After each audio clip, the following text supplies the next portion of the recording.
आनंद परमानंद सतगुरु मंगलानंद जी साहेब सत्संग आश्रम, डेरा सतगुरु प्रीतानंद जी साहेब, धाम निगाना, जिला भिवानी, हरियाणा के सौजन्य से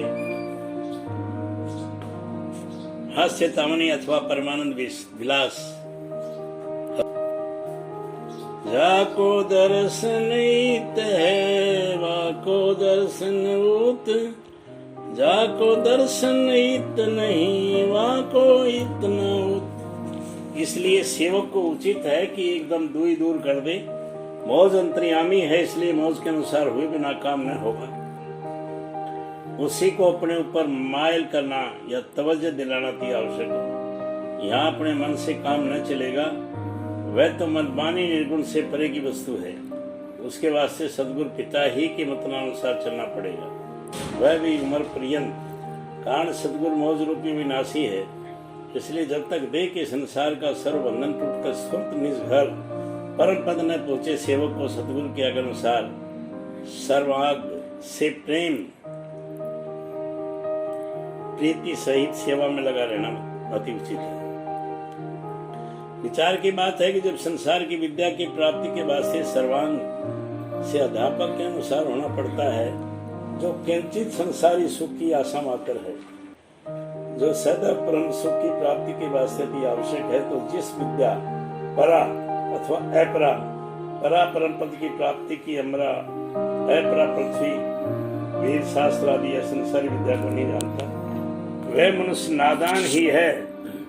उसको जरूर गुरु सदगुरु के अधीन सेवक बनकर आगे अनुसार रहना पड़ेगा। अपनी बुद्धि से काम नहीं चलेगा। दूसरा अंश इस पिंड के अंदर बैठा है, जो ब्रह्मांड का नमूना या अक्ष छाया है, जो ब्रह्मांड ब्रह्म काल का अंडा है। इस पिंड में अंतरिक्ष चतुष्ट, अंतःकरण मन बुद्धि अहंकार एक होते हुए चार होते एक हैं।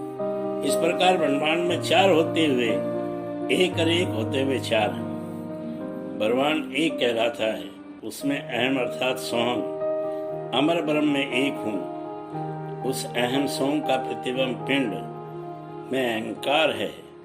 एक पेट में अनेक हैं। अनेक होने की सूझी जब तक बुद्धि का मेल नाप पैमाना न मिला, अंधेरा रहा। वही जुल्मात अंधेरा है।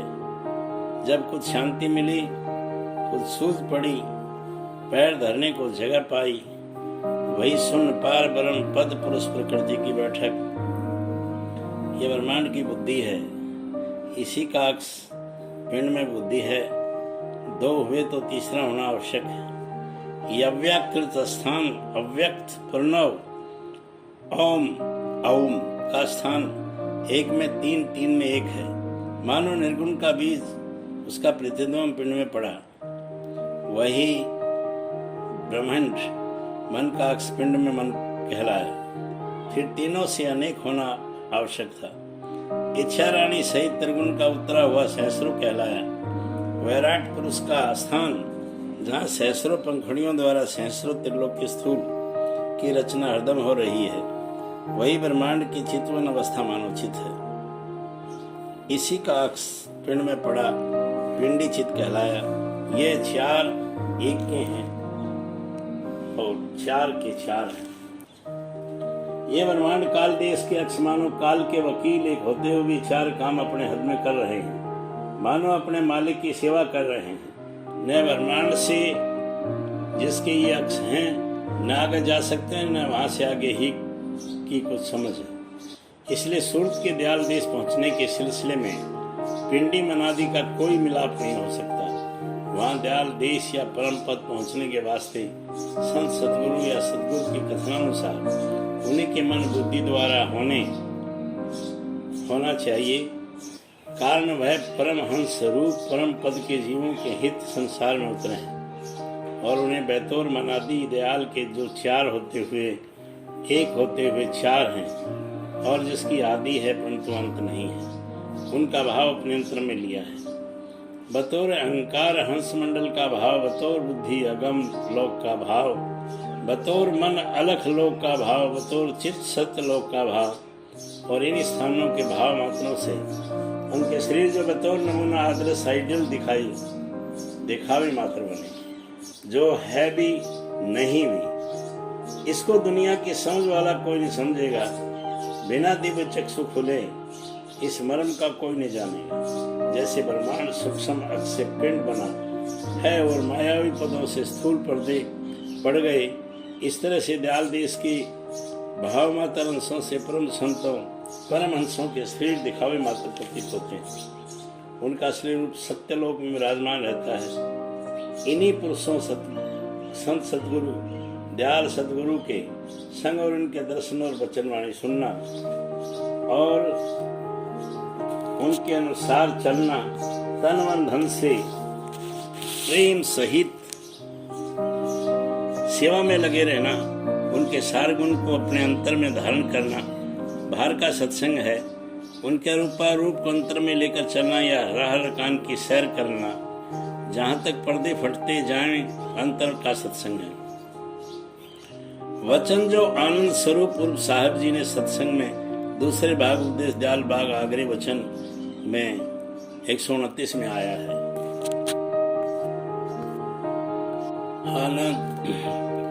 क्या हम हिंदू हैं? राधा स्वामी मत में तालीम दी जाती है कि सभी जीव मालिक राधा स्वामी के बच्चे हैं। जात पात के भेद की, मूल की, भूगोल की सीमा, मजहब, मिलत की तरफ भिन्नता सब खुदगर्जी की इजादें हैं। जो ही कोई मनुष्य खुदगर्ज तंगदली के दल से निकलकर मानसिक आदर्श की चट्टान पर चढ़ जाता है, उसको दुनिया और ही तरह की दिखाई देने लगती है।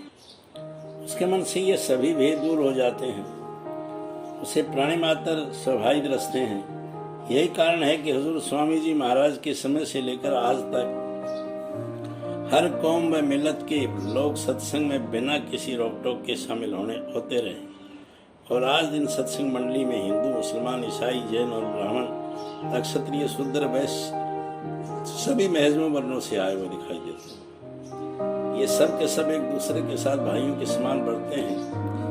यही कारण है कि परम गुरु हुजूर साहब ने सत्संगियों में इंटरमैरिज का रिवाज काम करने का इरादा प्रकट किया और परम गुरु महाराज साहब ने इस मुबारक इरादे को अमली जामा पहनाया और सब आमतौर पर सत्संगी भाई इस असूल के कायल हो गए दुरुस्त है कि किस किस्म की तालीम सिर्फ राधा स्वामी मत में ही नहीं बल्कि बहुत सी दूसरी मजहबी जमातों में भी जात पात आदि के बखेड़ों के खिलाफ।